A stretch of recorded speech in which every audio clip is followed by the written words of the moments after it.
It's Friday evening ಅಲ್ಲ, almost ನಾನು ಈವ್ನಿಂಗೇ vlog start ಮಾಡಬೇಕು ಅಂತ ಅಂದ್ಕೊಂಡಿದ್ದೆ. ನೋಡಿದ್ರೆ ನೈಟೇ ಆಗೋಯಿತು. ಎಲ್ಲರೂ ಪೊಂಗಲ್ನ ಜಾಲಿಯಾಗಿ ಸೆಲೆಬ್ರೇಟ್ ಮಾಡಿದ್ರಿ ಅಲ್ವಾ. ನಾನು ಆಲ್ರೆಡಿ ಲಾಸ್ಟ್ ವೀಡಿಯೋದಲ್ಲೇ ಹೇಳಿದ್ದೀನಲ್ಲ, ಇದು ನನ್ನ ಫಸ್ಟ್ ಪೊಂಗಲ್ ಆಗಿರುತ್ತೆ ಅಂತ.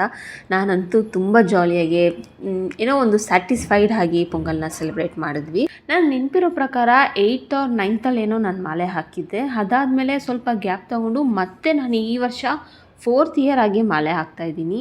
ಹಾಗೆ ಮನೆಯಲ್ಲಿ ಆರತಿ ಮಾಡಿ ಪೂಜೆ ಮಾಡಿ ಸ್ಟ್ರೈಟಾಗಿ ಅಮ್ಮ ಮನೆಗೆ ಹೋದ್ವಿ. ಅಮ್ಮ ಮನೆಗೆ ಹೋಗಿ ಅಲ್ಲಿಂದ ಹಿಲ್ಮುಡಿ ಬ್ಯಾಗ್ ತೊಗೊಂಡು ಟೆಂಪಲ್ಗೆ ಹೋದ್ವಿ. ಟೆಂಪಲ್ಗೆ ಹೋಗಿ ಹಾಗೆ ಮಾಲೆ ಹಾಕ್ಸ್ಕೊಂಡು ಅವತ್ತೇ ನಮಗೆ ಹಿಲ್ಮುಡಿನೂ ಕಟ್ಟಿದ್ದಾಯಿತು. ಅಮ್ಮ ಮನೆಯಿಂದ ಓಂ ಶಕ್ತಿ ಟೆಂಪಲ್ಗೆ ವಾಕಬಲ್ ಡಿಸ್ಟೆನ್ಸೇ ಇತ್ತು. ಟೆಂಪಲ್ಗೆ ಹೋದರೆ ಗೊತ್ತಲ್ಲ, ಹೇಗಿದ್ರೂ ಲೇಟ್ ಹಾಗೆ ಆಗುತ್ತೆ. ಜನ ಇರಲಿ ಜನ ಇಲ್ಲದೆ ಹೋಗಲಿ, ಆವತ್ತು ಲೇಟ್ ಹಾಗೆ ಹೋಯಿತು.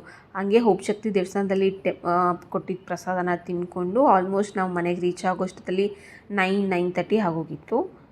ಸಾರಿ, ನಾನು ಲಾಸ್ಟ್ 2 ಡೇಸಿಂದ ಯಾವುದೇ ಒಂದು ಶಾರ್ಟ್ಸ್ ಅಪ್ಲೋಡ್ ಮಾಡೋಕ್ಕಾಗಿಲ್ಲ, ಬಿಕಾಸ್ ಈ ಟೆಂಪಲಲ್ಲಿ ಬ್ಯುಸಿ ಇದ್ದೆ.